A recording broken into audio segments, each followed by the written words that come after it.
The Cowboys' last 4 plays of the Steelers game told an epic story, and it was all set up by the screen to Hunter Luepke, which was a great call considering the Cowboys struggled to contain the edge rushers of the Steelers all game, and he's able to get it down near the goal line. My name is Dallas, and this is Perry, and that's my dog over there, Ranger. And on this channel this season, we talk about the Cowboys and God. On 1st and goal, the Cowboys run a run-pass option, and Dak decides to keep the ball for a chance to run himself, or pass the ball. The Steelers cover it perfectly and take both of the passing options away from Dak, and so he tries to run the ball in, but is just short. And it is a good thing he is, because his reach was anticipated, and the defender here is able to punch the ball out. And if that ball goes out of bounds a foot further and touches the pylon, or goes out of bounds into the end zone, the game is over. Steelers win. But instead, it's 2nd down and 1 foot from the goal line. Now the Cowboys will try to run the ball with Rico Dowdle here. It's to the right here. Now, if he follows his blocker, Hunter Luepke, I think he has a relatively easy path to the end zone. Instead, Rico decides he is going to do a goal line leap. And this Steeler, Roberts, does something incredible and also somewhat lucky. He guesses what Rico is going to do and where he's going to do it and is able to put his helmet on the ball. Ball's out, which Dak sees and is just able to get to the ball before the Steelers do. Again, just a foot away from the Steelers win. Like if they recover that, game over, they win. But instead, 3rd down. The Cowboys are now in pass mode. They line up in a shotgun formation, Lamb, Tolbert, and Ferguson up here, Dowdle as the back, and Brooks as the lone man on the other side of the formation. CD goes in motion and crosses the formation, and the ball is snapped. And Dak is looking to his left, presumably at CD, but the Steelers have great coverage on him. Porter has kept his outside leverage, and 50 is on the inside looking at him to take away that quick slant. Dak moves on to his next read, which is Tolbert, who is running a post. This is where you can see how the pressure you have felt the whole game can get to you. His feet are terrible, probably because he feels like he is about to be hit.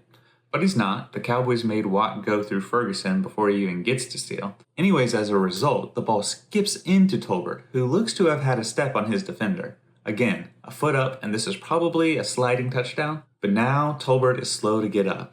And today he has been the guy. He has led the team in targets, receptions, and yards. And in the moment, I thought it was his hand that was messed up. So whenever we are running to get lined up on 4th down, I'm thinking we have to take him out. He can't catch the ball. We find out later it is a groin injury, which is the same idea. He can't run our route. We had to take him out. Thankfully, McCarthy sees this, I hope, and he takes the timeout. And now Tolbert is out of the game. So now it's 4th down, and we have Lamb and Brooks to the right, Ferguson on the left, and Ryan Flournoy lined up as the left wideout for what will be his first NFL regular season snap of his career. But in steps Tomlin to call a timeout, which is a totally normal thing to do. A lot of coaches will want to look at the offensive formation and give his guys some last-minute instructions, especially on these last plays of the game. I think it also might be a strategy to take away the best offensive play, like this is their ideal play, so now they have to go to their second play. But what it allows for in this case is for Jalen Tolbert to enter back into the game. And now we are lining up for the last play of the drive. No more timeouts, barring a penalty, this is it. Cowboys are still at the 4, and they lined up in the shotgun with Rico on Dak's right, presumably to help with TJ Watt if he becomes a problem. We have Ferguson and Tolbert here, CD and Turpin here. Ferguson, before the snap, is going to motion back in as maybe some help against Watt, but also to run a route. And this is the play the Cowboys have called. CD is going to work his way across the goal line, and so is Tolbert, while Turpin is going to run this in and out to the pylon. I think Ferguson has some sort of out, but it's hard to know because when the ball is snapped, he engages with Watt and pretty much immediately loses his feet.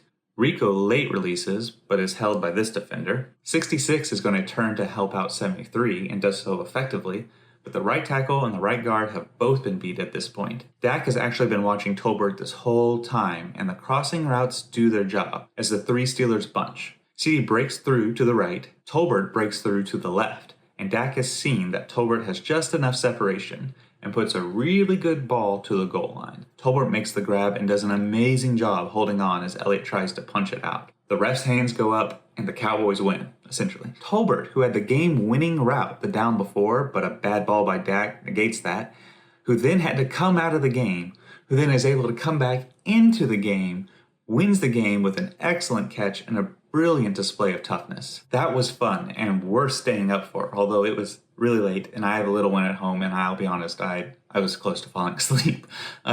But I really thought in that moment, the broadcast had a great analysis. But Dak Prescott, when it mattered most, took his team down the field and ate up all the clock. It was a perfect drive. All right, I said we would talk about God, and I was reading through Psalm 119, an 8-verse section, and I came across this verse, and it kind of just stopped me. Psalm 119, 140 says, "Your promise is well tried, and your servant loves it." Sometimes I like to compare translations to get a fuller picture of what is trying to be communicated. And you can see that some translations say, "Your word is very pure," or "Your word is refined," or like this Brenton translation here, "Thy word has been very fully tried, and thy servant loves it." This pure and refined language is indicative of the process of removing impurities from metals. And the way you do that is you put the metal to the fire. And in this case, what has been put to the fire is God's word, and has been found pure. And I just love that picture, that God has made a way for us to get to him and designed a best way to live.